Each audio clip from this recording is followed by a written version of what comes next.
bawat isa. At ay hapon na po pala, no? So purihin po ang Panginoon sa hapon na ito. At tayo po muna ay magpapatugtog ng mga awiting pagpupuri sa Panginoon habang ang bawat isa ay hinintay po natin at naghahanda sa pakikinig sa salita po ng Panginoon na ating pong pag-aaralan sa hapon na ito.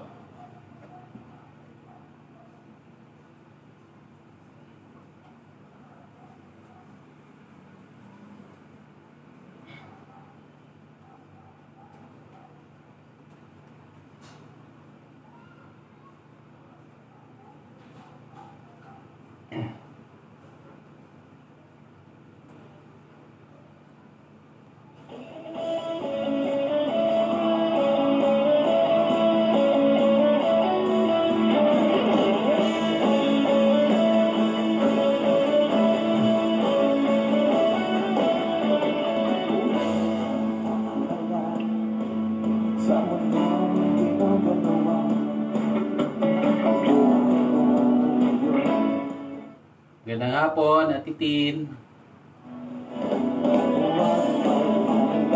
Malakas po ba? Paki-comment po kung naririnig po yung aking tinig.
magpapasimula na sa ating pong pananambahan.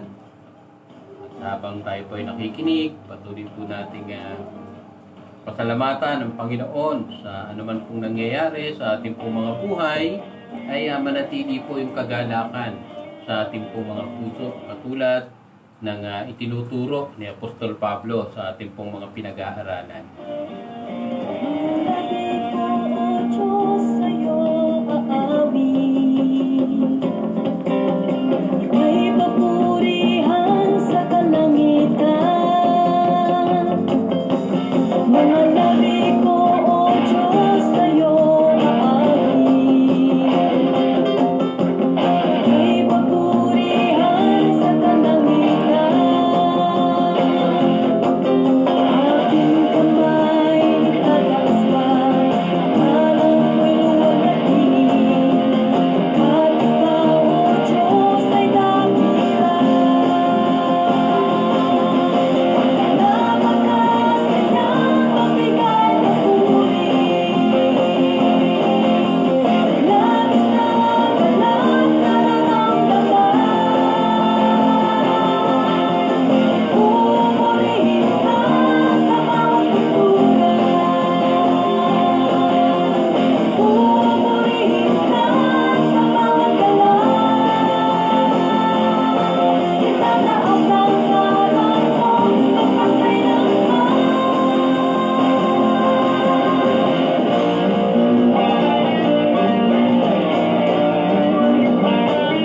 Sa taglay lakas, O Diyos, purihin ka. Isisigaw sa buong mundo, labis mong gawa. Puso ko ay tuwang-tuwa, kasiyahan ay umaaraw.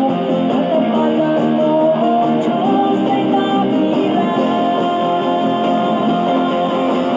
Napakasayang magbigay papuri. Labis na galak nararamdaman. Pupurihin ka sa bawat pagtugan.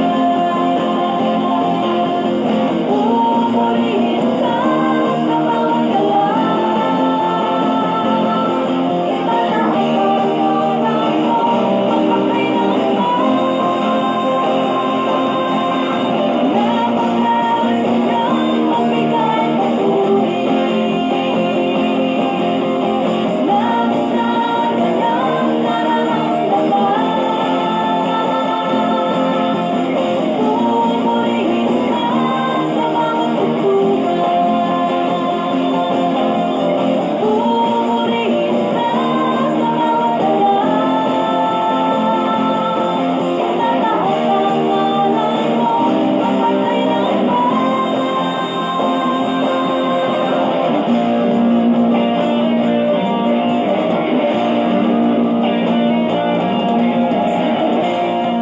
O Diyos, purihin ka. Isisigaw sa buong mundo, labis mong gawa. Puso ko ay tuwang-tuwa, kasiyahan ay umaaraw. Katapatan mo, O Diyos, ay dakila. Napakasayang magbigay papuri. Labis na galak nararamdaman. Pupurihin ka sa bawat pagtugan. Pupurihin ka sa bawat galaw. Itataas ang ngalan mo,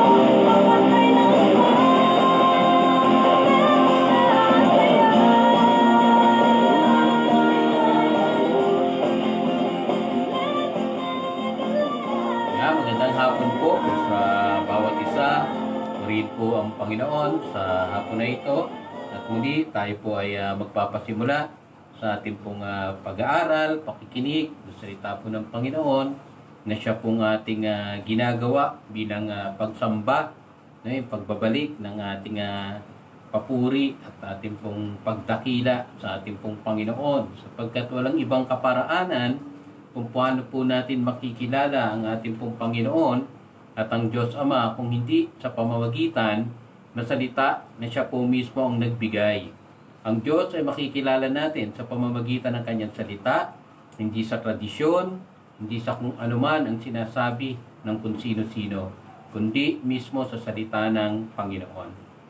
Yan po yung tunay na magbibigay sa atin ng pagkakaalam patungkol po sa ating Panginoon. So, bago po ako manalangin, tayo po muna ay makinig ng isang awitin na naghihikayat na ang bawat mananampalataya ay talagang ibigay yung kanyang sarili sa pakikiisa sa pagsunod sa salita ng Panginoon. Pakinggan po natin ang awitin na ito.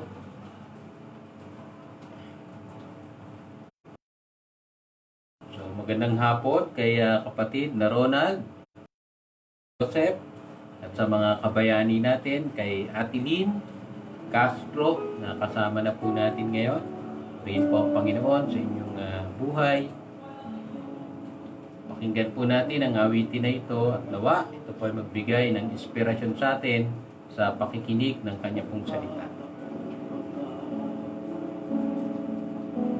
O Diyos, kami patawarin sa aming sala, sa pagkakabaha-bahagi, sa pagkakampi-kampi, sa kawalan ng pag-ibig sa isa't isa.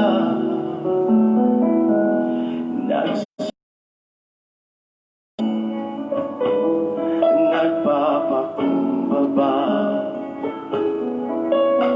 O Diyos, kami patawarin sa aming sala, sa pagkakabaha-bahagi, sa pagkakampi-kampi, sa kawalan ng pag-ibig sa isa't isa. Pag-isahin mo ang laman ng aming puso, pag-isahin mo ang laman ng aming isipan. Bigkisin ang iyong pag-ibig, bigkisin ang iyong pagmamahal.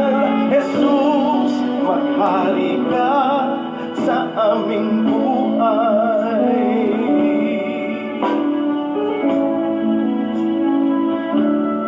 Nagsusumamo, nagpapakumbaba, O Diyos, kami patawarin sa aming sala, sa pagkakabaha-bahagi, sa pagkakampi-kampi, sa kawalan ng pag-ibig sa isa't isa. Pag-isahin mo ang laman ng aming puso, pag-isahin mo ang laman ng aming isipan. Bigkisin ang iyong pag-ibig, bigkisin ang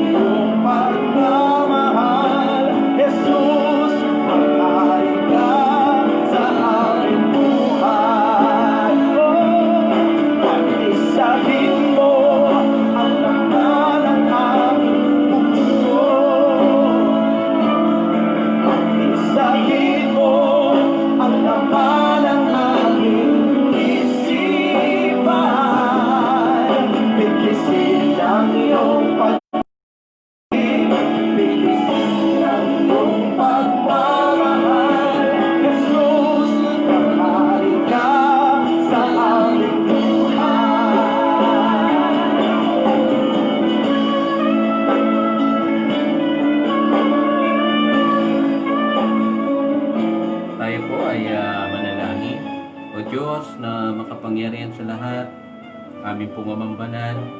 Minsan pa kami po ay lumalapit sa iyo sa hapon na ito. Muling humihingi ng iyong awa, ng iyong pong habag, ng iyong pong biyaya. Na tanging sa iyo lamang, Panginoon, matatagpuan. Tunay nga, O Diyos, na sa hapon na ito, minsan pa, pabanalin mo po ang bawat isa sa amin. Linisin pagkakasala laban sa iyo. Patawarin mo kami lahat sa aming mga pagkakasala. Tunay nga, O Diyos, na hayaan mo na sa hapon na ito. Aloy ang iyong kapangyarihan sa pamamagitan. Bigyan mo kami ng puso katulad ng awitin. Puso na nagkakaisa. Pusong may bawat isa.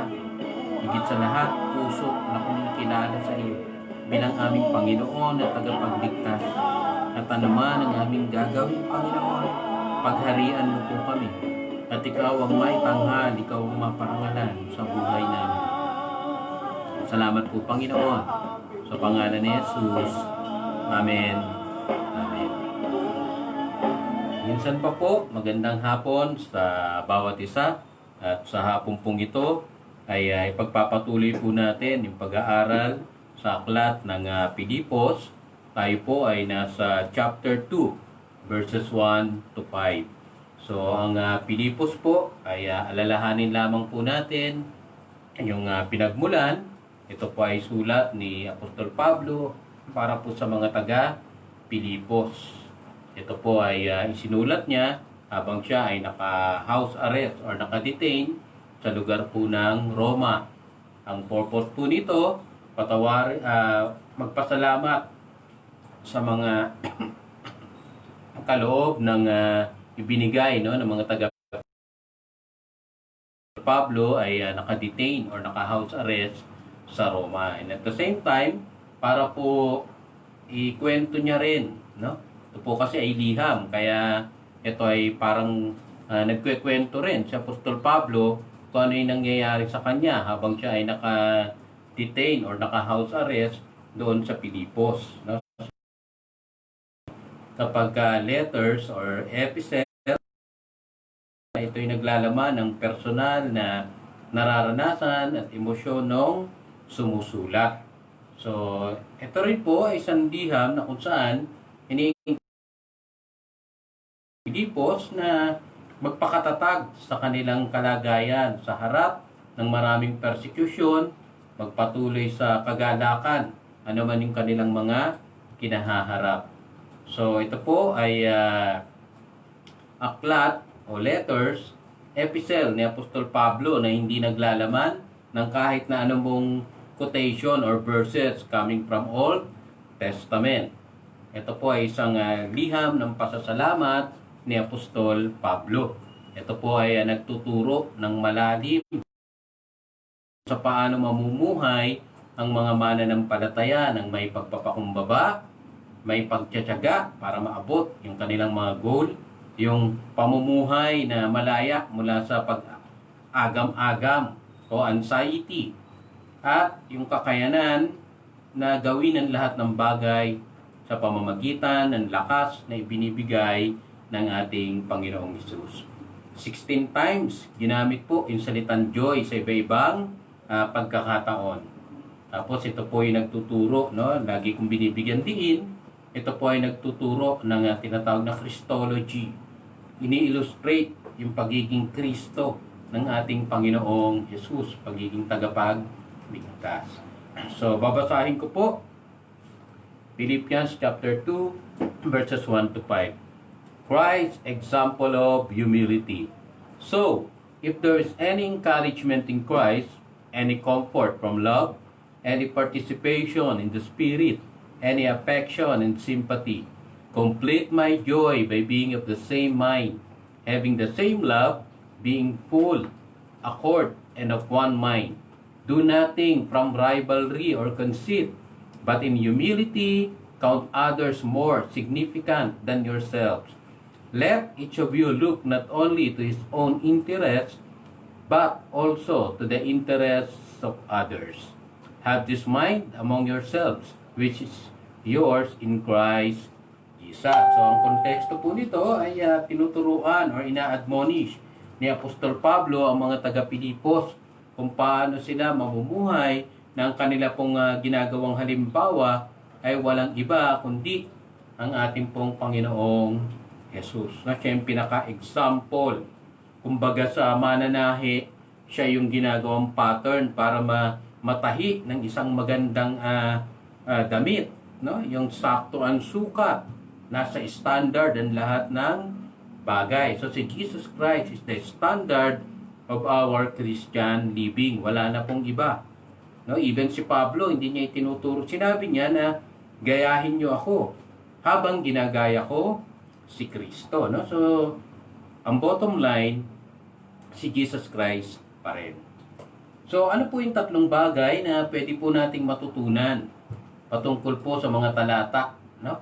Na ating pong narinig or sa inyo pong binasa, sa inyo pong mga Biblia, sa aklat po ng Pilipos 2:1 hanggang 5. So, ito po ay pagbabanggit ni Apostol Pablo sa mga Philippians, kung ano yung mga nangyari sa kanya, paano ani-reiterate, binigyan diin ni Apostol Pablo yung pamumuhay or even yung death, no, ni Apostol Pablo na nai-encourage siya na ang kanyang encouragement ay walang iba kundi ang ating Panginoon. Then pagdating sa chapter 2, ito na po yung living with humility. Paano ba ang mga mananampalataya ay mabubuhay ng may pagpapakumbaba? Sino yung kanilang magiging modelo? Sino yung kanilang magiging halimbawa? So how did the Apostle Paul encourages the Philippians to look at Christ as their example in living with humility? So tatlong puntos lamang po ang aking pong muling dadalhin sa inyo. Yung una, no, sa ating pong puntos, by letting Christ to be the basis of everyone's way of life. No? Hayaan po ng bawat isa ng kabuuang mananampalataya na si Kristo yung maging kanilang modelo, maging basihan ng gawi ng kanilang pamumuhay. Pangalawa, by letting Christ be the basis of everyone in giving joy. Si Kristo raw, yung hayaan natin na si Kristo ang maging basihan kung paano tayo magbibigay ng kagalakan sa ibang tao o dun sa mga tao na inilalapit sa atin ng Panginoon. Pangatlo, by letting Christ be the basis of individual character. No? Maging si Kristo yung basihan ng pamumuhay o pag-uugali ng bawat isa. Ibig sabihin, sa nauna, although I say it's everyone, para sa lahat. Then, sa pangalawa, ano yung basihan para makapagbigay ka ng kasiyahan sa iyong kapwa? Then, pangatlo, ano yung dapat mong baguhin? Ano yung dapat mong gawin sa iyong sarili? Ano ang dapat nating baguhin at gawin sa ating mga sarili? Na ang ating tinitingnan ay walang iba kundi ang ating Panginoon. Sabi po sa verse 1, hanggang sa verse 1, sabi rito, so if there is any encouragement in Christ, any comfort from love, any participation in the Spirit, any affection and sympathy. So, sino po magiging basihan natin? Sabi rito, unang puntos, ulitin ko, by letting Christ to be the basis of everyone's way of life. Paano natin magiging basihan, magiging modelo si Jesus Christ sa ano-anong mga bagay? Una, sa encouragement. No? Kung tayo raw ay nai-encourage na sa atin, mga buhay, dahil kay Kristo, dapat yun ay nagpapatuloy. So, in encouragement, sa pagpapalakas ng ating mga kalooban. Pangalawa, in consolation of love, sa pamamagitan ng pag-ibig. Gawin natin basihan ang ating Panginoong Hesus pagdating sa salitang pag-ibig. Actually, hindi lamang salita, kundi yung gawa. No, kailangan yung ating mga gawa ay naaayon doon sa pag-ibig na ibinigay sa atin ng Panginoong Jesus. Then in fellowship with the Spirit, paano natin hinahayaan na ang banal na Espiritu ang manguna sa atin? Paano natin hinahayaan na ang banal na Espiritu ang gumagabay sa atin? Sabi, walk by the Spirit, led by the Spirit. Pangunahan ka ng banal na Espiritu. Then yung magkasunod, in affection, in compassion. Affection, synonymous to love, even yon compassion. Pero bakit pinaghiwa-hiwalay? In consolation of love, in affection, in compassion. Pag sinabi pong compassion, hindi lang ito basta emosyon, hindi lamang po ito basta nararamdaman. Kapag sinabing compassion, kalakip nito ang paggawa. Hindi lang sinasabi, pinapakita sa pamamagitan ng paggawa. At ang pinaka-best example na nagpahayag ng pag-ibig and at the same time, ipinakita ito sa pamamagitan ng gawa ay walang iba kundi ang ating Panginoong Jesus. Pag binasa po natin yung kabuuan ng chapter 2, it talks about humility of Jesus Christ na dapat po nating gayahin, na dapat po nating maging basihan sa ating pong pamumuhay bilang mga mananampalataya. Para kay Apostol Pablo, bakit si Kristo? Kasi po, para kay Apostol Pablo, yung kanyang pakikiisa kay Kristo, no? Yun yung basic reality of his salvation. Sa pamamagitan ni Kristo, naranasan niyang maligtas. Hindi lang sa katawan, no? Kundi yung kanyang buong kaluluwa at pagkatao. Kung babalikan po natin yung istorya ng buhay ni Apostol Pablo, kung paano niya pinersecute, no, yung mga mananampalataya nung hindi pa siya nakakakilala sa Panginoon, nung hindi pa sila nagkikita doon sa Damascus. Walang ibang naisin si Apostol Pablo kundi pahirapan ang mga mananampalataya. Pero nung makilala niya ang Panginoon, talagang yung kanyang buhay ay ibinigay niya. Kaya doon sa ating mga napag-aralan noong nakaraan, di ba, sabi niya, to live is Christ, to die is gain. Mamatay at mabuhay ay kay Kristo. Bakit po? Kasi kapag na kay Kristo ka, naroon ang kaligtasan. Kaligtasan, katiyakan ng iyong kaluluwa. Sabi po sa aklat ng John chapter 14. Di ba? Ako ay mauuna sa inyo at kung saan ako ay paparoon, igagawa ko kayo ng inyong tahanan. Bakit daw? Kasi sa tahanan ng aking Ama ay maraming mansyon. At kung nasaan ako, dapat naroon din kayo. So si Kristo yung kaligtasan at wala na nga pong iba. At sa relasyon ni Apostol Pablo kay Kristo, no? Kasunod na yung lahat ng pagpapala na inaasahan ng isang mananampalataya. So kailangan magkaroon muna, no, kung gusto natin maging maalwan ang ating mga kalooban, ang ating kaluluwa, magkaroon ng katiyakan na hindi po tayo mapapahamak sa dagat-dagatang apoy. Ang una po nating dapat matutunan ay kanino nang gagaling ang kaligtasan. Sabi po sa aklat ng Roma 8:1, therefore, there is now no condemnation for those who are in Christ Jesus. Wala na raw pong pag-uukom doon sa mga nakay Kristo Jesus. Verse 2, for the law of the Spirit of life in Christ Jesus has set you free from the law of sin and death. And dahil sa ating Panginoong Jesus, yung batas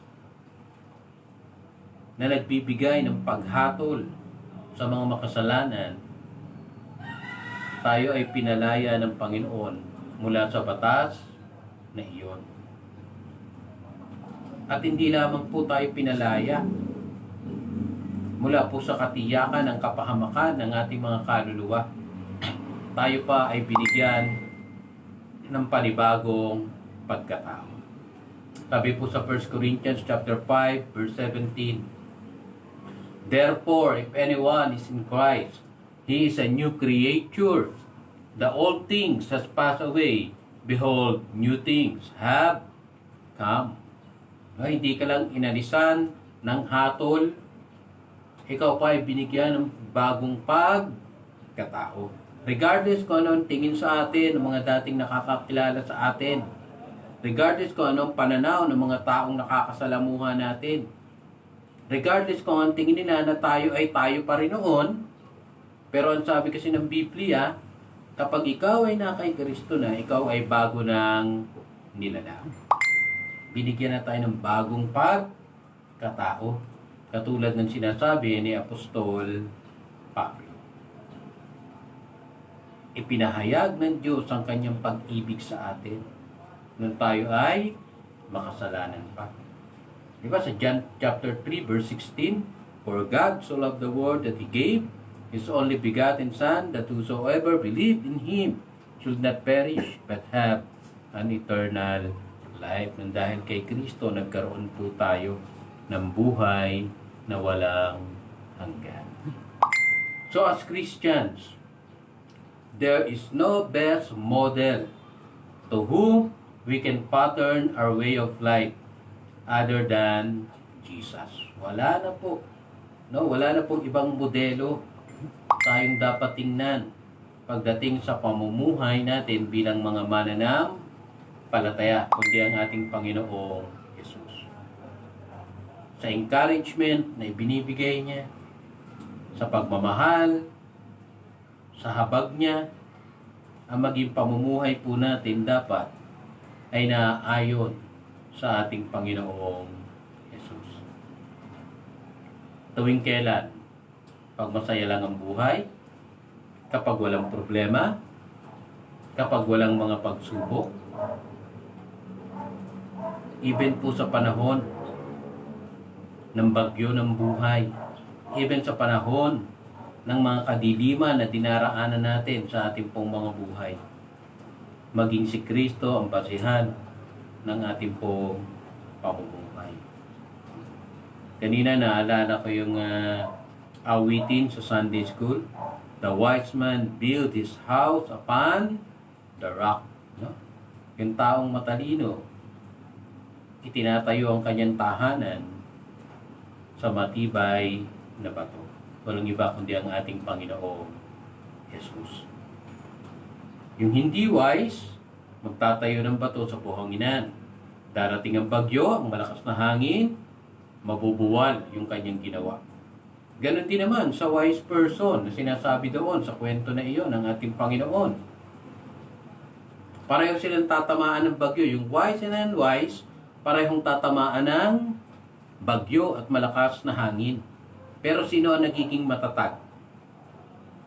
Yung nagtiwala sa Panginoon bilang kanyang matibay na buhok, tanggulan, hiding place. So mga kapatid, no, bilang mga mananampalataya, bilang mga kasama, dapat na maging batsihan ng pamumuhay ng bawat isa po sa atin ay walang iba kundi ang ating Panginoong Jesus. Then we will go sa pangalawa po nating puntos, by letting Christ be the basis of everyone in giving joy. Kung ang buhay natin nakabase kay Kristo bilang basihan ng ating pong pamumuhay, yun din po yung magiging basihan kung paano tayo magbibigay ng ating pong mga kasiyahan para sa iba. Katulad nung sinabi ni Apostol Pablo. Ano po ba ang sabi ni Apostol Pablo sa verse 2? "Make my joy complete by being of the same mind, maintaining the same love, united in spirit, intent on one purpose." So, himay-himayin po natin yung ating point number 2, by letting Christ be the basis of everyone in giving joy. Una, paano po yun? In being of the same mind. Ang pagkakaroon ng isang kaisipan. in maintaining the same love. Pagkakaroon, no, or pagme-maintain, pagpapanatili ng parehong pag-ibig. Pangatlo, in being united with the Spirit. Yung patuloy na pakikiisa sa Espiritu. Then, pang-apat, in having the same intent. No, ano ba intensyon? Dapat isa lang ang intensyon ng mga mananampalataya. In having the same purpose. Dapat isa lang ang purpose ng mga mananampalataya. And what is that intent? What is that purpose? To glorify God and to enjoy Him forever. Pag binasa po natin yung Catechism natin, Heidelberg Catechism, no, yan po yung nangunguna. What is the purpose of man? What is the chief goal of man? And that is to glorify God and enjoy Him forever.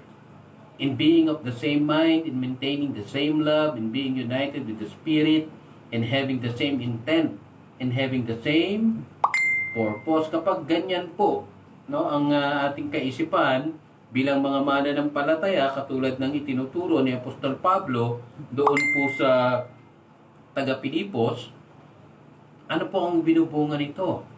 Di ba ito ay nagbibigay daw ng joy, nakukumpleto yung kanyang kasiyahan. Paano natin ito gagawin? Always remember, lagi po natin tatandaan yung Romans chapter 12, verse 1 to 3. Lalo na po ngayon, no? Medyo nitong mga nakaraang araw at linggo, nahati yung pananaw ng mga mananampalataya dahil dyan sa face up na yan. Diba? Sabi, ginajudge sila sa sandaling pagpapalit ng kaanyuan, ng muka, ng kasarian. Nag-judge na sila ng iba. Yung iba naman, minimaintain, mananampalataya tayo, dapat hindi tayo nakikisabay sa mga ganyang ginagawa ng sanlibutan. So, I will leave the judgment to you. Kayo na po ang bahala kung ano po ang stand nyo dyan. Pero ang lagi po natin gawing basihan ng ating pong pamumuhay ay yung sinabi ni Apostol Pablo sa Romans chapter 12, verse 1 to 3.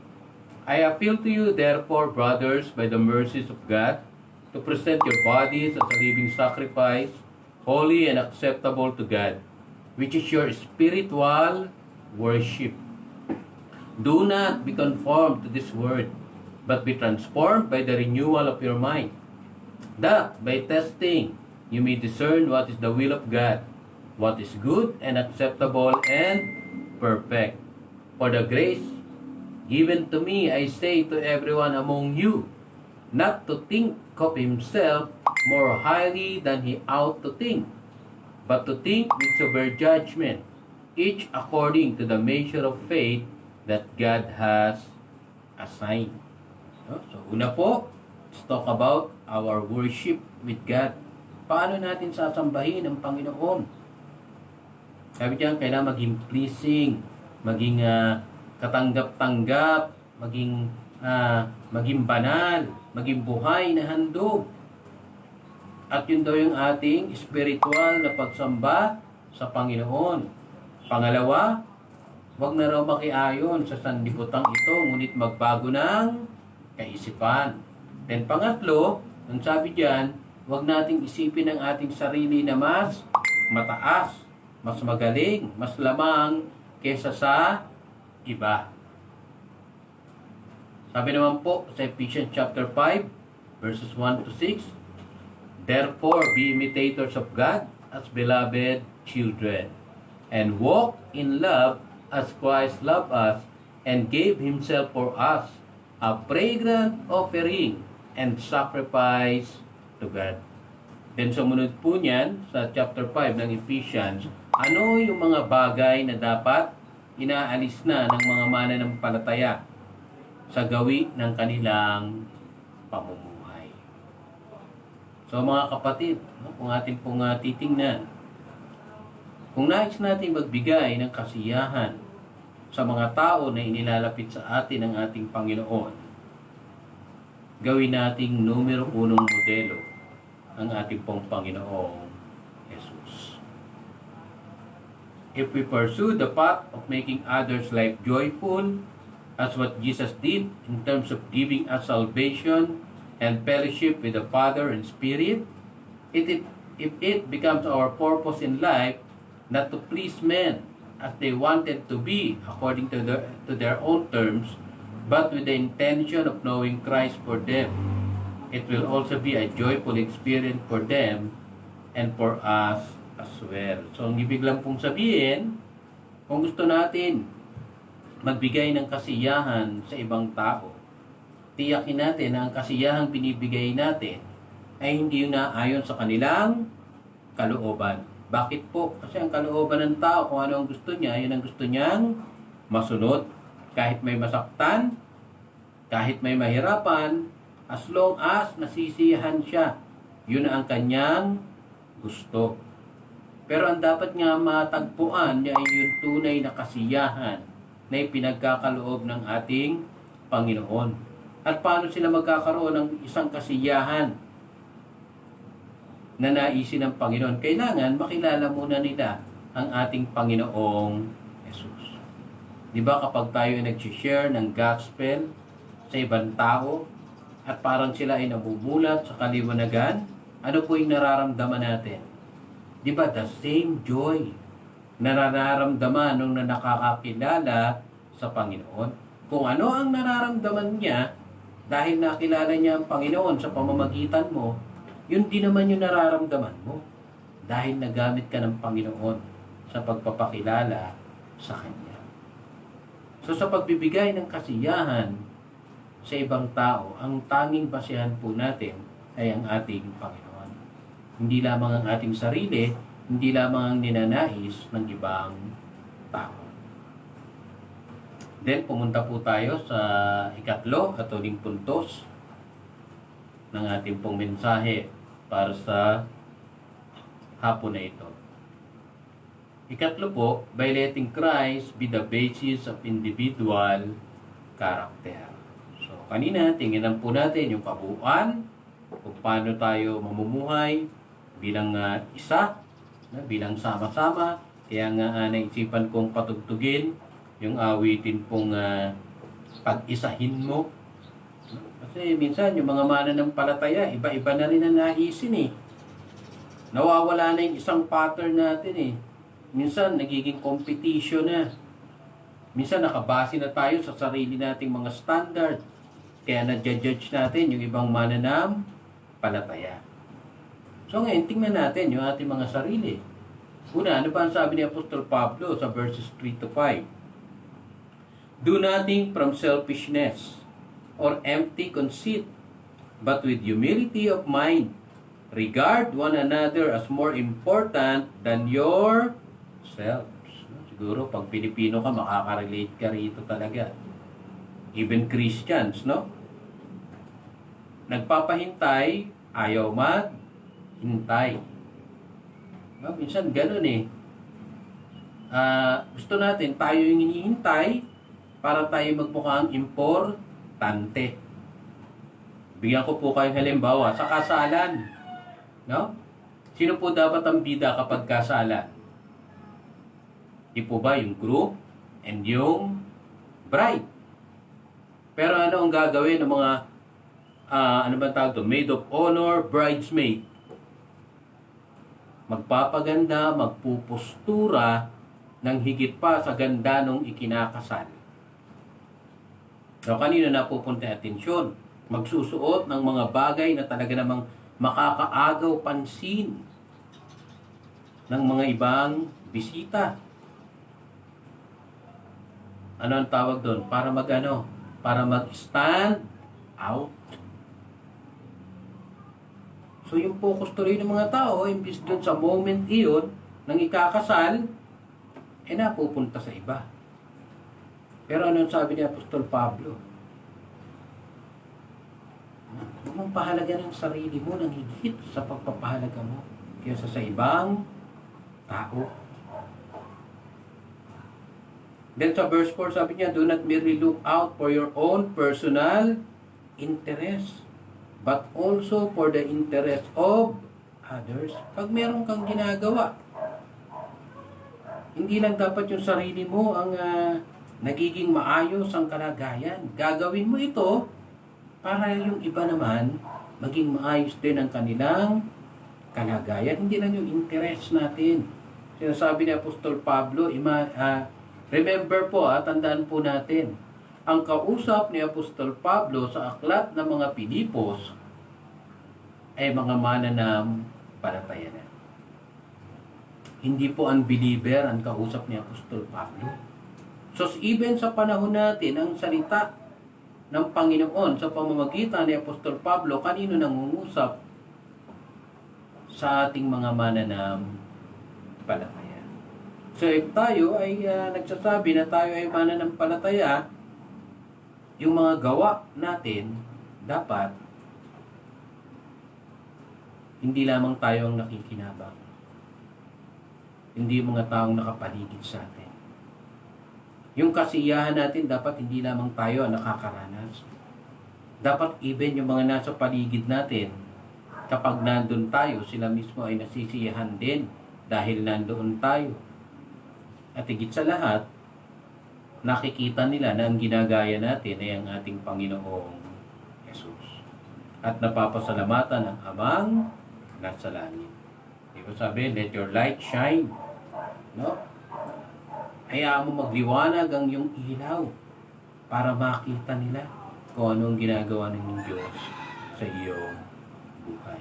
Then last verse, sabi po sa verse 5 ng Pilipos chapter 2, have this attitude in yourselves, which was also in Christ Jesus. No? From verse 1, then sa verse 5, walang pinatuunan ng pansin si Apostol Pablo, kundi ang pangalang Jesus, ang ating Panginoon. Jesus Christ is the best model for us para mamuhay sa tinatawag na Christian living. We are just stewards of God's grace. Yung buhay natin, sabi po sa 1 Peter chapter 4, since therefore Christ suffered in the flesh, arm yourself with the same way of thinking. For whoever has suffered in the flesh has ceased from sin. Ibig sabihin po niyan, since nakita natin na ang Panginoon ay pinasakitan sa pamamagitan ng laman, dapat daw yung ating kaisipan, just like Romans chapter 12 verse 2, no, yung kaisipan natin dapat sinasanay natin, tinitry natin ng kasariling, ng kaparehong kaisipan ng ating Panginoong Jesus. So, pag binasa po natin yung 1 Peter, napakaganda rin po niyang encouragement kung paano mamumuhay ang mga mananampalataya. Then, sa Romans chapter 14 verse 7, ito, nung ako po ay bata pa, nagpupunta po ako dun sa malaking church, no? Ito yung awit, bangang ko eh. No, nasa Romans chapter 14 verse 7. For none of us lives to himself, and none of us dies to himself. No, ano pong awitin yan? Sa dati nating faith, sa dati nating pananampalataya. Walang sino man ang nabubuhay para sa sarili lamang. At walang sino man ang nangamamatay para sa sarili lamang. Tayong lahat ay tinipon ng Diyos. No? So bilang mga mananampalataya, pinagsama-sama tayo ng Panginoon, hindi para mabuhay sa ating mga sarili, kundi mabuhay para sa bawat isa, para mabuhay para sa ating Panginoon. Kaya lang, para mangyari yan, kailangan may mga bagay tayong babaguhin, no? Sa ating mga sarili. Para mag-fit tayo kung saan tayo inilalagay ng Panginoon. Para mag-complement tayo sa bawat institusyon, sa bawat lugar, sa bawat community na kung saan tayo nilagay ng Panginoon, mag-fit tayo doon. Hindi tayo magiging tinik sa mga kasama natin. Hindi, kundi magko-complement tayo sa bawat isa. At yun ay kung babaguhin natin yung ating mga attitude. Una, tanggalin ang pagiging makasarili. Tanggalin ang pagiging hambog o mayabang. Tanggalin yung ang nakikita lamang ay yung kung ano ang kanyang pakikinabangan. At higit, do not forget Christ as an example for everyone's character.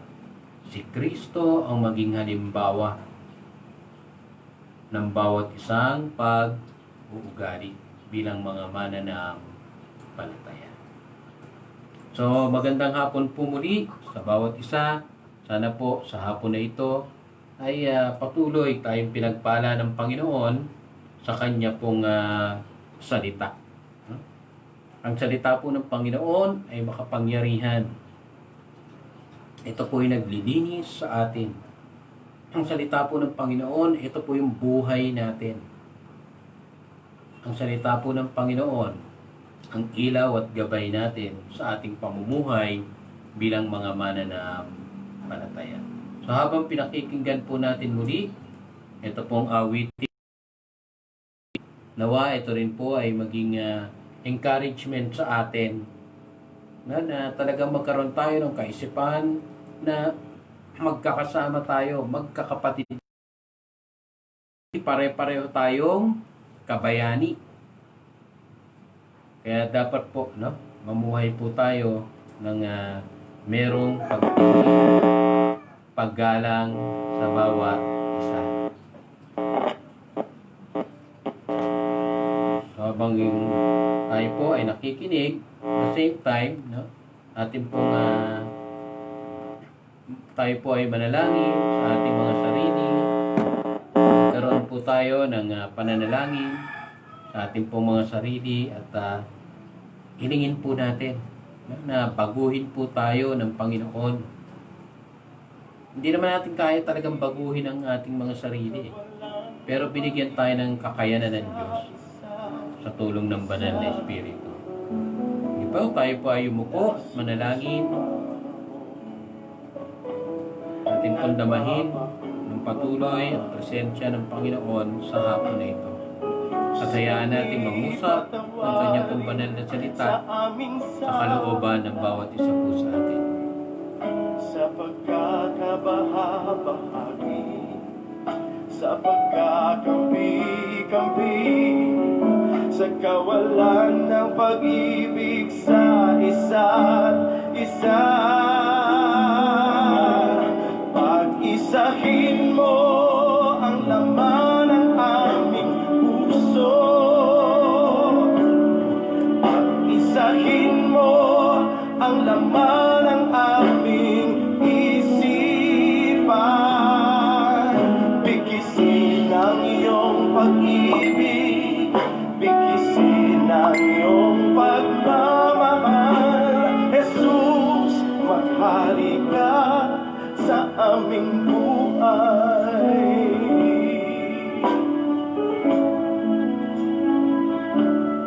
Nagsusumamo, nagpapakumbaba, magdus kami patawarin sa aming sala, sa pagkakabahabahagi, sa pagkakampi-kampi, sa kawalan ng pag-ibig sa isa't isa. Pag-isahin mo ang laman ng aming puso. Pag-isahin mo ang laman ng aming isipan. Bigkisin ang iyong pag-ibig, bigkisin ang iyong pag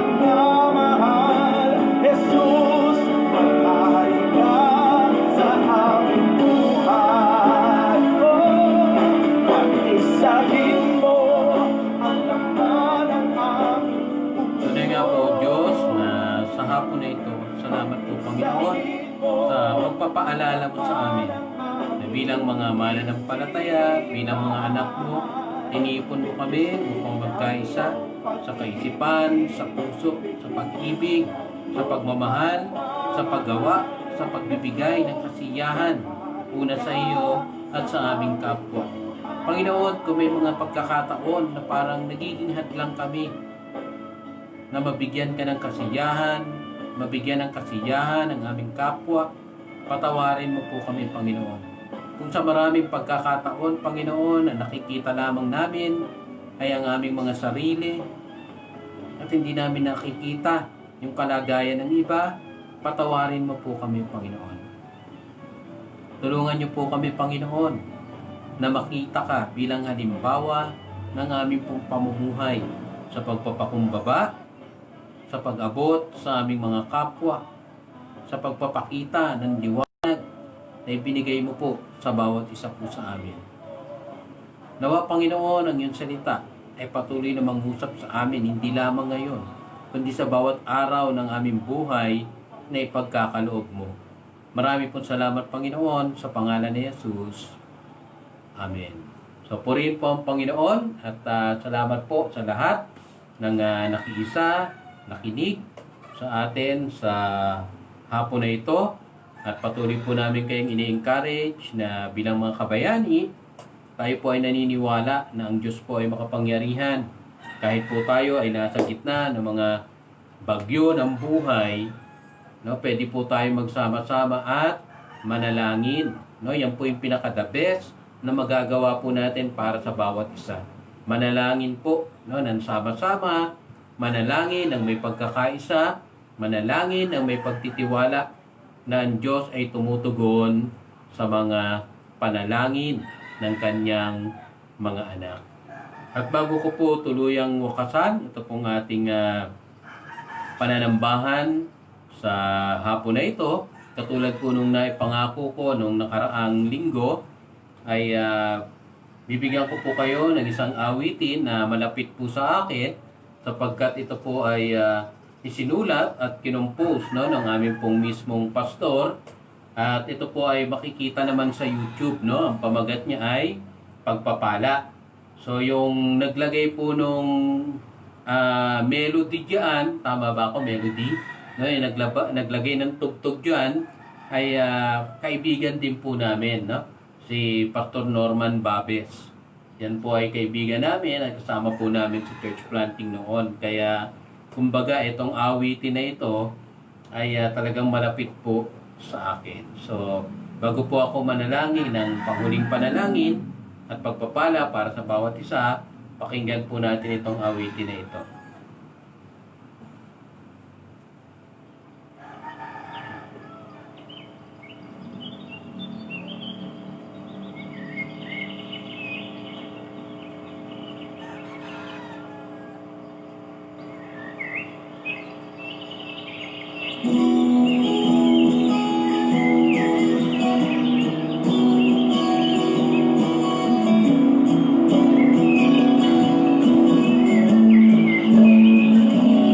Tanggapin mo ang buong pagpapala,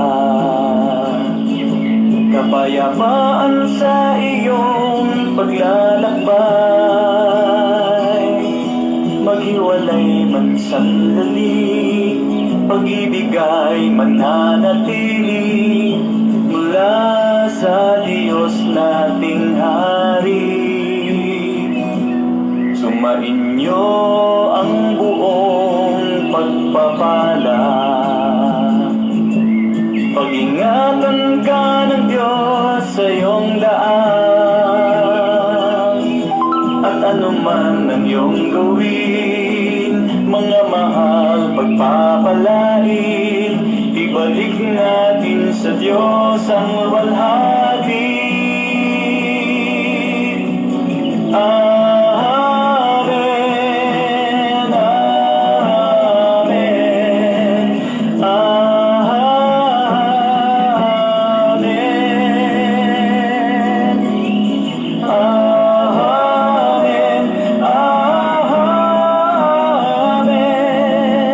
amen,